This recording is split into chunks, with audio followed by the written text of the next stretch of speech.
नमस्कार मंडळी, welcome to global Darpan. So BRICS देशामध्ये भारत पहिला देश बनला आहे. याचा एक्सटर्नल अफेअर्स मिनिस्टर म्हणजेच परराष्ट्र मंत्रींनी कॅटेगोरिकली ही गोष्ट क्लिअर केली आहे की बघा, आमचा काही इंटरेस्ट नाही $, अशक्त किंवा कमजोर करायचा, आणि आत्तासाठी for the time being BRICS करन्सीचा प्रपोजल आमच्या पुढ्यात नाही आहे.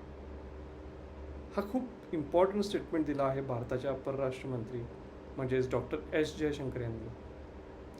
आत्तासाठी ब्रिक्स करन्सीचा हा कन्सेप्ट खूप काळासाठी थंड डब्यामध्ये गेला आहे. आपल्यासाठी सध्या येणारा USA प्रेसिडेंट म्हणजेच डोनाल्ड ट्रम्प बरोबर रिलेशन्स चांगली करणे इम्पॉर्टंट आहे. ट्रम्प बघून हे खुश असतील की ट्रम्पची एक धमकी काय आली की 100% टॅरिफ्स लावीन जर ब्रिक्स करन्सी बनवली आणि $ला सोडायचा विचार केला तर. आणि काहीच दिवसानंतर इंडियाच्या फॉरेन मिनिस्टर म्हणजेच डॉक्टर एस जयशंकरांनी ही स्टेटमेंट दिली. आता हा जो स्टेटमेंट आहे हा मी तुम्हाला दाखवू इच्छितो.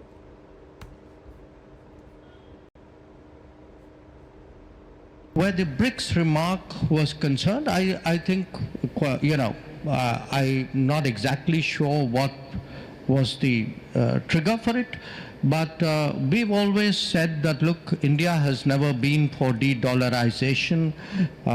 Right now, there is no proposal to have a BRICS currency. So I'm not quite sure what is the basis for. He said if you stop pegging it to the dollar, but there wasn't a threat to do that, was it? Well, the BRICS do discuss financial transactions, but certainly where India, BRICS doesn't, each country doesn't have an identical position on this. But where India is concerned, certainly, look, the United States is our largest trade partner, and we have no interest in weakening the dollar at all. Where the BRICS remark was concerned, होऊ शकतं की तुमच्यासाठी ही मोठी दुःखाची गोष्ट असेल जे BRICS करन्सीला support करणारे असतील, आणि वाटत असेल की ब्रिक्स करन्सीच्यामुळे $ची हेजिमोनी कमी होईल, आपल्याला इंडिपेंडन्स मिळेल आणि व्हेरियस अदर थॉट्स असतील. पण आत्तासाठी भारत सरकार ब्रिक्स करन्सीमध्ये इंटरेस्टेड नाही आहे. जयशंकर दोहामध्ये एक इम्पॉर्टंट कॉन्फरन्सला गेले होते आणि त्यांना तिकडे विचारण्यात आलं की ट्रम्पने जी ट्विट केली होती ना, बाय द वे या ट्विटला 100 मिलियन म्हणजेच 10 कोटी लोकांनी पाहिलं होतं. खूप खराब लँग्वेज यूज केली होती त्यांनी.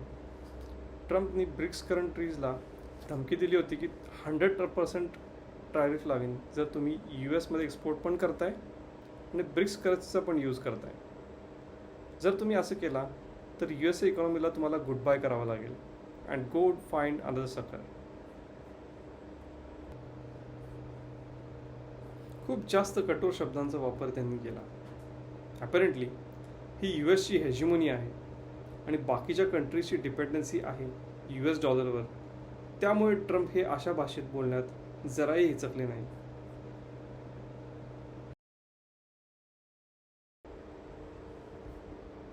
जेव्हा हे जयशंकरांना विचारण्यात आलं की जे हे ट्रम्पने बोललं आहे तुम्ही याबद्दल काय बोलाल, तेव्हा भारताचे विदेश मंत्री बोलले की माहीत नाही अचानक ट्रम्पना काय झालं, त्यांनी ही स्टेटमेंट का दिली.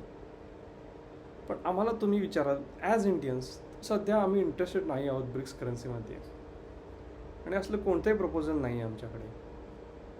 आम्ही $ला कमकुवत का करायला पाहू.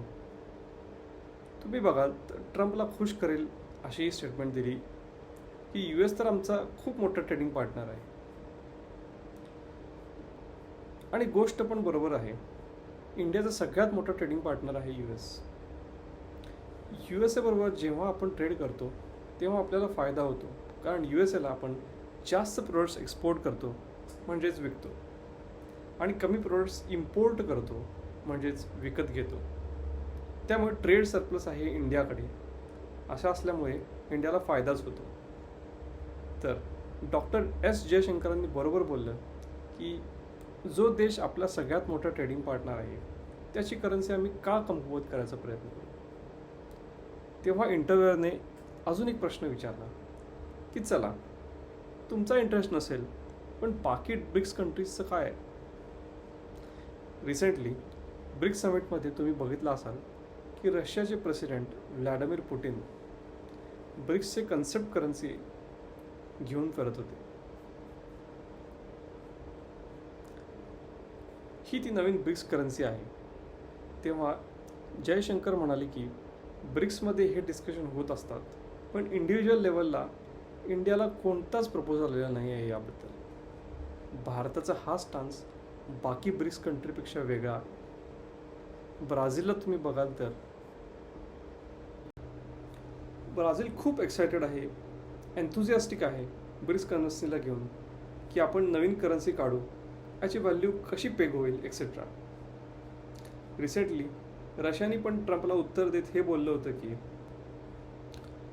जे पण ट्रम्पचे स्टेटमेंट्स असतील ब्रिक्स करन्सीला घेऊन हे USAलाच बॅकफायर करतील, USAच्याच इकॉनॉमीला हिट करेल सगळ्यात पहिला. Go ahead and hit USA first, असं रशियाने म्हटलं होतं. So clearly China, south Africa, Brazil हे देश ब्रिक्स करन्सीला घेऊन इंटरेस्टेड आहेत, पण इंडियाची पॉलिसी वेगळी आहे. शक्य आहे की तुम्ही डिसअपॉइंटेड असाल की हे तर ते जयशंकर नाहीत जे डोळ्यातून लेझर काढत होते, होमलँडरवाले लोक वगैरे. बघा, भारताचा हा स्टान्स एका दृष्टीने बरोबर आहे, कारण सध्या आपल्याला ग्रो करायचं आहे इकॉनॉमिकली. ॲज इंडियन्स आपली ही प्रायोरिटी पाहिजे की देश कंटिन्युअसली ग्रो करत राहिला पाहिजे. जो आपला टार्गेट आहे की GDP ग्रोथ 8%, 9%, 10%, आपण आता त्यापासून खूप पाठीमागे चाललो आहोत. रिसेंटली गोल्डमन सॅक्सने प्रेडिक्ट केलं आहे की जे इंडियाचा ग्रोथ रेट असेल पुढच्या वर्षी, म्हणजेच FY फायनान्शियल इयर 26साठी, ते 6.5% आहे. हे प्रॉब्लेमॅटिक आहे. आपल्याला ग्रोथ रेट वाढवत राहिलं पाहिजे. त्यात USA आपला क्रिटिकल पार्टनर आहे. ट्रम्प खूप देशांवर सँक्शन लावतील या 4 वर्षात. हे 4 वर्ष आपल्याला शांतपणाने ग्रो करत राहायला हवं आहे. USA बरोबर चांगले रिलेशन्स मेंटेन केले पाहिजेत, कारण आपल्याकडे गमावण्यासारखं खूप काही आहे. आता ज्याच्याकडे गमावण्यासारखं नाही, GDP ग्रोथ थांबलेली आहे, मिडल इन्कम ग्रुप ह्या ट्रॅपमध्ये कंट्री फसलेली आहे, ते कंट्रीज एक वेळेस एक्सपेरिमेंट करू शकतात, पण आपण हे एक्सपेरिमेंट अफोर्ड नाही करू शकत. आपल्याकडे एक्सपेरिमेंट करायचा रूम नाही आहे. सो हे जयशंकर स्टेटमेंट मी समजू शकतो त्यांनी दिलेले स्टेटमेंट्स. तुम्हाला काय वाटतं की एक वेळेस आपण ही रशियासारखे बेधडक बोललं पाहिजे होतं की ट्रम्प, तुम्हाला जे करायचं ते करा, आम्ही ब्रिक्स कंट्री यूज करू, करन्सी यूज करू, कारण आम्ही एक सॉव्हरन आणि आत्मनिर्भर देश आहोत आणि आमचे डिसिजन स्वतः आम्ही घेऊ. We don't care. लिहा याबद्दल कमेंट सेक्शनमध्ये. आम्ही असेच अपडेटेड व्हिडिओज घेऊन येत राहू तुमच्यासाठी. तोपर्यंत thanks for watching. Please do like, share, comment and subscribe to the only Global Darpan. Thank you.